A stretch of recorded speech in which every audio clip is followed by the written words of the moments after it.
Il caro bollette rischia di diventare un'autentica condanna a morte per migliaia di piccole imprese artigiane che a questo punto o pagano o tengono aperta l'attività. Un drammatico bivio che si cerca di scongiurare per non demolire le fondamenta del sistema produttivo del nord-est e del paese Italia, già messo duramente alla prova come conferma uno studio della CGIA, Associazione Artigiani di Mestre, terraferma veneziana, che parla già di 2000 tra imprese artigianali e commerciali in meno rispetto all'inizio dell'emergenza pandemica. In questi ultimissimi maledetti anni abbiamo visto le nostre città spopolarsi di botteghe artigiane e piccoli negozi di vicinato. È anche un'emergenza sociale perché lo svuotamento di aree intere delle città rischiano di provocare una allarmante situazione di degrado, le cui conseguenze sono incuria e perdita totale del senso di sicurezza, che invece trasmettono aree dove prosperano le attività commerciali, capaci di garantire benessere e senso di comunità, garantendo nel contempo una rete di servizi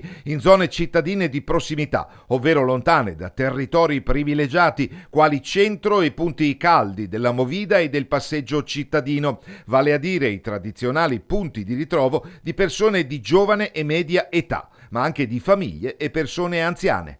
La pandemia ha penalizzato soprattutto i lavoratori autonomi. Allora abbiamo evitato il peggio grazie agli aiuti.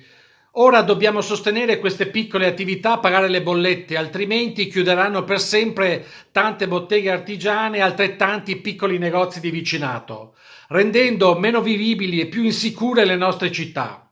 Bisogna intervenire subito, non possiamo aspettare altro tempo.